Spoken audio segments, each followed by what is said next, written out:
Walt Disney was cryogenically frozen. Actually, no, he wasn't. He was 100% cryogenically frozen, and he got cremated. Get your facts straight. What did you say?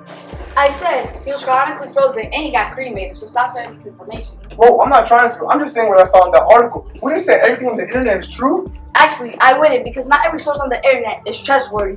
And it was rumored that Walt Disney was kept by the Pirates of the Caribbean. Rumored? You mean he wasn't under that ride? How about we take a trip to the Sumitomo Cryogenics? So, cryogenics can benefit our education sort of twofold. So first of all, the study of cryogenics, we can learn a lot about heat transfer, about material properties, what happens with fluids when they get cold.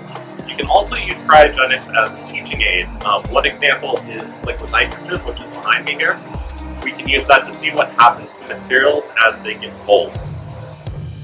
When items are dipped in liquid nitrogen, they often have an after effect, such as smoke emitting from the object and an increase in the object's density.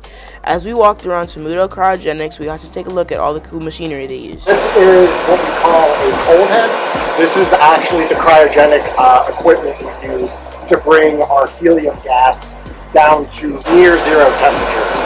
Near zero temperatures is where atoms and gases and material basically stop moving altogether, freeze it in.